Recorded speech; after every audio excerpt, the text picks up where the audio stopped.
নমস্কার, 7 EPIC news নেটওয়ার্কে আপনাদের স্বাগত। গরু পাচার কাণ্ডে বীরভূমের দুর্দণ্ড প্রতাপ নেতা অনুব্রত মণ্ডল বর্তমানে তিহার জেল বন্দী থাকলেও রাজ্যে বহাল তবিয়তে চলছে অবৈধভাবে গরু পাচার কাণ্ড। এবার নদীর জলে ভাসিয়ে বাংলাদেশে গরু পাচারের চেষ্টা রুখে দিল বিএসএফ। ঘটনাস্থল কোচবিহারের সীতায় সিঙ্গিমারি এলাকার গিরিধারী নালা। বিএসএফ এর গৌহাটি ফ্রন্টিয়ার সূত্রে খবর, এদিন কলাগাছ এবং বাঁশে বেঁধে জলে ভাসিয়ে 60টি গরু বাংলাদেশে পাচারের চেষ্টা করছিল পাচারকারীরা। ভারত বাংলাদেশ সীমান্ত সীতায়ের বিস্তীর্ণ এলাকায় নদীপথ রয়েছে, সেই উন্মুক্ত সীমান্ত ব্যবহার করে পাচারকারীরা বিভিন্ন সামগ্রী অবৈধভাবে পাচার কারবার চালান। অন্যান্য দিনের মতো এদিনও নদীগুলিতেই কড়া নজরদারি চালাচ্ছিল বিএসএফ। সে সময় গোপন সূত্রে সিঙ্গিমারি নদীর গিরিধারীতে গরু পাচারের খবর আসলে দ্রুত সেখানে পৌঁছে পাচারকারীদের পরিকল্পনা ভেস্তে দিয়ে 60টি গরু উদ্ধার করে বিএসএফ জওয়ানেরা। এই পাচার চক্রের সাথে কারা জড়িত রয়েছে, পাচার চক্রের চাল কতটা বিস্তৃত রয়েছে তা বিশদে জানবার চেষ্টা চালাচ্ছে ভারতীয় সীমান্তরক্ষী বাহিনী। পূর্ব মেদিনীপুর জেলার ম্যাজিস্ট্রেট অঞ্জন চৌধুরীর তৎপরতায় পাচার হওয়ার আগেই মাদক সহ দুজনকে হাতে নাতে গ্রেপ্তার করতে সক্ষম হলো প্রশাসন। উল্লেখ্য, এদিন পূর্ব মেদিনীপুর জেলার তমলুকে হলদিয়া মেছেদা জাতীয় সড়ক হয়ে মাদক পাচার হওয়ার খবর গোপন সূত্র মারফত তমলুক মহকুমা পুলিশের কাছে আসে। সঙ্গে সঙ্গে পূর্ব মেদিনীপুর জেলার ম্যাজিস্ট্রেটকে খবর দেওয়া হলে শুরু হয় নাকা চেকিং। দীঘা থেকে আগত কলকাতাগামী একটি বাসকে আটক করে তল্লাশি চালাতেই সেখান থেকে উদ্ধার হয় দুটি ব্যাগে মোট 10টি প্যাকেটে ভরা 10 কেজি মাদক। ধৃত যুবকদের নাম জগন্নাথ বিশ্বাস ও মৃণাল বিশ্বাস। তারা দুজনই বেলঘরিয়া থানার কামারগাছিয়া এলাকার বাসিন্দা বলে জানা যাচ্ছে। আজ তাদের তমলুক জেলা আদালতে তোলা হলে বিচারক 7 দিনের পুলিশি হেফাজতের নির্দেশ দেয়। ঘটনাকে কেন্দ্র করে চাঞ্চল্য ছড়িয়েছে এলাকায়। মিড ডে মিলের টাকা নিয়েও দুর্নীতি, ঘটনার তীব্র প্রতিবাদ জানিয়ে বাকি কর্মীরা বিক্ষোভে সরব হতেই উত্তেজনা ছড়ালো পূর্ব মেদিনীপুর জেলার এগরা পৌরসভার 11 নম্বর ওয়ার্ডের জগন্নাথপুর পল্লী মঙ্গল প্রাথমিক বিদ্যালয়।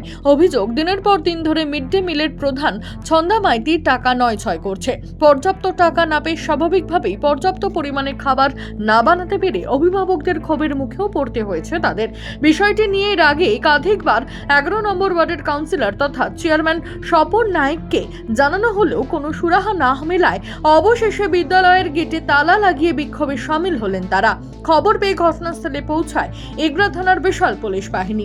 দক্ষিণবঙ্গের আকাশে ধীরে ধীরে জলীয় বাষ্প সঞ্চয় করছে দক্ষিণ পশ্চিম মৌসুমী বায়ু, যার ফলস্বরূপ আর পরোক্ষ নয়, বর্ষার প্রত্যক্ষ প্রভাব পড়ছে বঙ্গে। আলিপুর আবহাওয়া দপ্তরের পূর্বাভাস অনুযায়ী আগামী 3 দিন দক্ষিণবঙ্গের বিভিন্ন জায়গায় বজ্রবিদ্যুৎ সহ বৃষ্টি হতে পারে। সেই সঙ্গে বইতে পারে 30 থেকে 40 কিলোমিটার বেগে ঝোড়ো হাওয়া। ভারী বৃষ্টি হতে পারে 2 বর্ধমান, মুর্শিদাবাদ এবং বীরভূমে।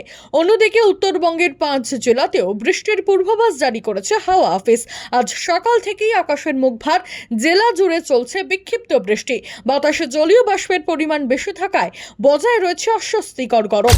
সরকারি জমিতে বেআইনি দখলদারি নিয়ে মুখ্যমন্ত্রীর কড়া হুঁশিয়ারির পরও রাজ্যের বিভিন্ন জায়গায় প্রশাসনের নাকের ডগাতেই হচ্ছে অবৈধ নির্মাণ। এমনই অভিযোগ উঠে এসেছে উত্তর 24 পরগনার বসিরহাট মহকুমার স্বরূপনগরের সারাফুল নির্মাণ গ্রাম পঞ্চায়েতের দক্ষিণ পূর্ব পাড়ার বাসিন্দা দেবু গোলদা নামের এক ব্যক্তি তার বাড়ির সামনে সরকারি খালের ওপর অবৈধ নির্মাণ তৈরি করেছেন। রীতিমতো কংক্রিটের পিলার দিয়ে ঘর তৈরি করেছেন তিনি। আর এই নির্মাণ ঘিরেই ক্ষোভের সৃষ্টি হয়েছে স্থানীয় বাসিন্দাদের মধ্যে। খবর পেয়ে ঘটনাস্থলে স্বরূপনগর থানার পুলিশ পৌঁছে অবৈধ নির্মাণ কাজ বন্ধ করে দেয়। স্থানীয় তৃণমূল নেতৃত্বের দাবি, সরকারি অনুমতি ছাড়াই বিজেপির পঞ্চায়েত সদস্যের নির্দেশের মতোই এই অবৈধ নির্মাণ হচ্ছে। যদিও বিজেপির পঞ্চায়েত সদস্য পুরোপুরি অস্বীকার করেছেন তার বিরুদ্ধে ওটা যাবতীয় অভিযোগ। তবে সরকারি খাল দখল করে অবৈধ নির্মাণের কথা স্বীকার করে নিয়েছেন অবৈধ নির্মাণকারী পরিবারের সদস্য। দেখুন সরকারি জমিতে অবৈধভাবে কংক্রিট নির্মাণের সেই ছবি। আবারও বিপর্যয়ের সম্মুখীন রেল। হাবড়ায় রেলগেট ভেঙে ছিঁড়ল ওভারহেডের তার। ঘটনাকে কেন্দ্র করে আতঙ্কিত হয়ে পড়েন যাত্রীরা। সূত্রের খবর, এদিন 4:30 নাগাদ গাড়ির ধাক্কায় ভেঙে যায় হাবড়া শ্রীনগর 30 নম্বর রেলগেট। দুর্ঘটনায় রাতে কর্তব্যরত গেটম্যান ভাঙা অংশটি সরানোর চেষ্টা করলেও তা ওভারহেডের তারে লেগে শর্ট সার্কিটের থেকে মুহূর্তের মধ্যে বিদ্যুৎ বিচ্ছিন্ন হয়ে ছিঁড়ে পড়ে। সেই মুহূর্তে Bongaon Sealdah local train station ছেড়ে এগিয়ে এলে ট্রেনের উপরেই তার ছিঁড়ে পড়ে বলে খবর। বড় কোনো দুর্ঘটনা না ঘটলেও আহত হয়েছেন বেশ কয়েকজন যাত্রী। আপাতত বনগাঁ বারাসত শাখার ট্রেন চলাচল ব্যাহত রয়েছে।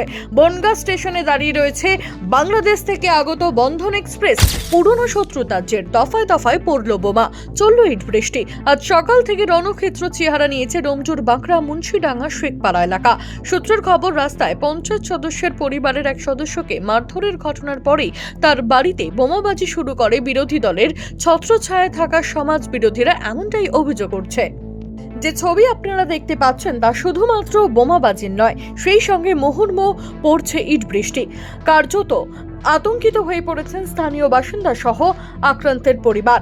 খবর পেয়ে ঘটনাস্থলে পৌঁছায় ডোমজুর থানার বিশাল পুলিশ বাহিনী। ঘটনাস্থলে আসে কেন্দ্রীয় বাহিনীও। পরিস্থিতি নিয়ন্ত্রণে আসার পর বর্তমানে থমথমে গোটা এলাকা। নতুন করে অশান্তি এড়াতে মোতায়েন করা হয়েছে পুলিশ ও কেন্দ্রীয় বাহিনী। রাজু ঝা, সাবনাভিক নিউজ, হাওড়া।